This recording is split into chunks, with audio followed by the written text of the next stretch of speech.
April 24 ಕನ್ನಡಿಗರಿಗೆ ನಾಡ ಹಬ್ಬ. ಇದನ್ನು ಏನು ಅಂತ ನಾವು ಹೇಳಂಗೇ ಇಲ್ಲ ಬಿಡಿ. ಇದು ಕನ್ನಡಿಗರ ನಾಡ ಹಬ್ಬ, ಅಣ್ಣವರ ಹುಟ್ಟುಹಬ್ಬ. ಅಣ್ಣವ್ರ ಹುಟ್ಟುಹಬ್ಬ ಅಂದ ತಕ್ಷಣ ಅಭಿಮಾನಿಗಳಿಗೆ ಒಂಥರ ಸಂಭ್ರಮ ಮನೆ ಮಾಡಿರುತ್ತೆ. ಎಲ್ಲಿಲ್ಲದ ಸಂಭ್ರಮ. ಕೆಲವರು ಪುಣ್ಯಭೂಮಿ ಹತ್ರ ಹೋಗಿ ಬರ್ತಾರೆ, ಕೆಲವರು ಕೇಕ್ ಕಟ್ ಮಾಡಿಸ್ತಾರೆ, 106 ಜನಕ್ಕೆ ಅನ್ನದಾನ ಮಾಡ್ತಾರೆ, ನಾನ್ ವೆಜ್ಜು ಮಾಡಿಸ್ತಾರೆ, ವೆಜ್ಜು ಮಾಡಿಸ್ತಾರೆ. ಹೀಗೆ ನಗರದೇನು ಇಡೀ ಕರ್ನಾಟಕದಲ್ಲಿ ಪೂರ್ತಿ ಅಣ್ಣವರ ಹಬ್ಬ ಅದ್ಧೂರಿಯಾಗಿ ನಡೆಯುತ್ತೆ. ಹಾಗೆ ನಮ್ಮ ಪ್ರಕಾಶ್ ನಗರದ ಡಾಕ್ಟರ್ ರಾಜ್ಕುಮಾರ್ ಸೇನೆ ಶ್ರೀಯುತರಾದ ಶ್ರೀ ತ್ಯಾಗರಾಜ್ ಅವರ ನೇತೃತ್ವದಲ್ಲಿ ಇಂದು ಪ್ರಕಾಶ್ ನಗರದಲ್ಲಿ ಅದ್ಧೂರಿಯಾಗಿ ಅಣ್ಣವರ 97ನೇ ಹುಟ್ಟುಹಬ್ಬವನ್ನು ಆಚರಣೆ ಮಾಡಿದರು.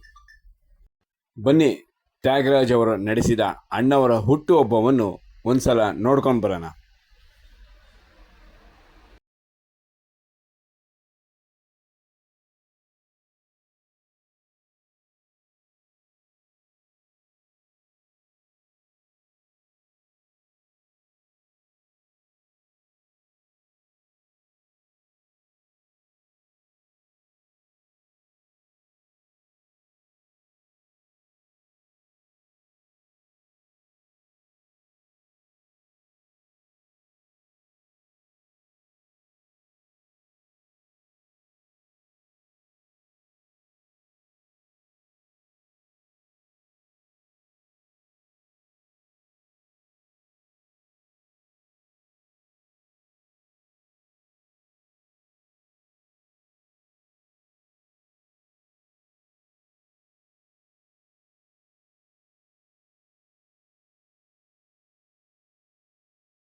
ವತಿಯಿಂದ 98ನೇ ವರ್ಷದ ಹುಟ್ಟುಹಬ್ಬವನ್ನು ಆಚರಣೆ ಮಾಡ್ತಾ ಇದ್ದೀವಿ.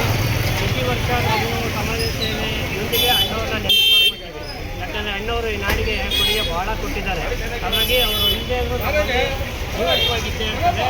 ಈ ಸಲ ಇರಾಕ್ ಮತ್ತು ಅಮೇರಿಕ ನಡುವೆ ಯುದ್ಧ ಆಗಿರೋದ್ರಿಂದ ಗ್ಯಾಸು ಸಬ್ಸಿಡಿ ಅನ್ನೋಂಥದ್ದು ಭಾಳ ಕಷ್ಟವಾಗಿರೋದ್ರಿಂದ ಆಟೋ ಚಾಲಕರು ತುಂಬ ಶ್ರಮ ಪಡ್ತಾ ಇದ್ದಾರೆ. ಹಾಗಾಗಿ ಈ ವರ್ಷ 95ನೇ ವರ್ಷ ಡಾಕ್ಟರ್ ರಾಜ್ಕುಮಾರ್ ಅವರ ಹೆಸರಿನಲ್ಲಿ ಎಲ್ಲ ಆಟೋ ಚಾಲಕರಿಗೆ ನಮ್ಮ ಕೈಲಾದ ಮಟ್ಟಿಗೆ ಒಂದು ಸಹಾಯ ಮಾಡ್ತಾ ಇದ್ದೀವಿ. ಪ್ರತಿ ವರ್ಷವೂ ಒಂದು ಸಮಾಜಮುಖಿ ಕೆಲಸ ಮಾಡಿಕೊಂಡು ಅಣ್ಣವ್ರನ್ನ ನೆನಪು ಮಾಡ್ಕೊಳ್ತಾರೆ. ಈಗ ಹಣ ಇರೋರಿಗೆ ಬಂದು ಕೊಡೋಕ್ಕೆ ನಿಮಗೆ ಬರಲ್ಲ. ಆಟೋ ಚಾಲಕರ ನೆಟ್ಟಿಗೆ ಅಣ್ಣವರು ಬಡವರ ಬಂದು ಹಾಗಾಗಿ ಅವನ್ನೆಲ್ಲ ಹುಡುಕಿ ನಾವು ಎಲ್ಲ ಕಡೆ ಅಣ್ಣವ್ರ ಸಂಘ ಸಂಸ್ಥೆಗಳು ಮಾಡ್ತಾ ಇದ್ದಾರೆ. ನಾವು ನಮ್ಮ ಕೈಲಾದಂಥ ಪ್ರಯತ್ನಕ್ಕೆ ಇವತ್ತು ಒಂದು 51 ಗಾಡಿಗಳಿಗೆ ಕೊಡೋಂಥ ಪ್ರಯತ್ನ ಪಟ್ಟಿದ್ದೀವಿ ಸರ್. ಬೇರೆ ಬೇರೆ ಸಂಘ ಸಂಸ್ಥೆಗಳು ಬಂದಿದ್ದಾರೆ. ಆಟೋ ಚಾಲಕರು ಏನು ಕ್ಯೂ ಮಾಡ್ತೀವಿ ನಾನು ನಿಜವಾಗ್ಲೂ ಆಟೋ ಚಾಲಕರು ಭಾಳ ಅಸಹಾಯಕರಾಗಿದ್ದಾರೆ. ಎಷ್ಟೋ ಜನಕ್ಕೆ ಹೆಚ್ಚಿನ ಊಟಕ್ಕೂ ಕೂಡ ಪಡ್ತಾಡ್ತಾ ಇದ್ದಾರೆ ಸರ್. ಅದನ್ನೆಲ್ಲ ನೋಡಿ ನಾವು ಭಾಳಷ್ಟು ಅನ್ನದಾನ ಮಾಡಬೇಕಾಯಿತು. ಆ ಹಣನ ಅವ್ರಿಗೆ ಆಟೋ ಚಾಲಕರಿಗೆ ಎಲ್ಲರ ಹತ್ರ ನಮ್ಮ ಅಭಿಮಾನಿಗಳು ವಹಿಸಿ ಕೊಟ್ಟು ಅವ್ರಿಗೆ ಕೊಟ್ಟಿದ್ದೀವಿ.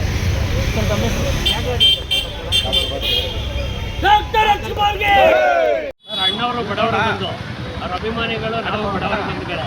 ಹಾಗಾಗಿ ಅವ್ರನ್ನೆಲ್ಲ ಹುಡುಕಿ ನಾವು ಎಲ್ಲ ಕಡೆ ಅಣ್ಣವ್ರ ಸಂಘ ಸಂಸ್ಥೆಗಳು ಮಾಡ್ತಾ ಇದ್ದಾರೆ. ನಾವು ನಮ್ಮ ಕೈಲಾಗದಂಥ ಪ್ರಯತ್ನಕ್ಕೆ ಇವತ್ತೊಂದು 51 ಗಾಡಿಗಳಿಗೆ ಕೊಡೋಂಥ ಪ್ರಯತ್ನ ಪಟ್ಟಿದ್ದೀವಿ ಸರ್. ಬೇರೆ ಬೇರೆ ಸಂಘ ಸಂಸ್ಥೆಗಳು ಬಂದಿದ್ದಾರೆ.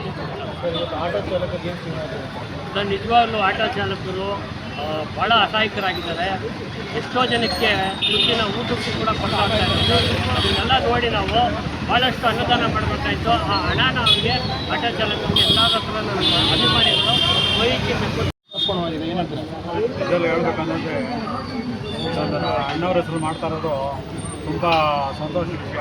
ಮೊದಲನೇದಾಗಿ ಡಾಕ್ಟರ್ ರಾಜ್ಕುಮಾರ್ ಸೇನೆಯಿಂದ ಈ ಕಾರ್ಯಕ್ರಮ ಪ್ರತಿ ವರ್ಷ ಈ ಕಾರ್ಯಕ್ರಮ ಮಾಡ್ಕೊಂಡು ಬರ್ತಾ ಇದ್ದಾರೆ. ಅದರಲ್ಲಿ ವಿಶೇಷವಾಗಿ ಅನುದಾನ ಮತ್ತು ರೋಡ್ ಅಲಂಕಾರ ಮತ್ತು ಆಟೋ ಚಾಲಕರಿಗೆ ಗೌರವಧನ ಮತ್ತು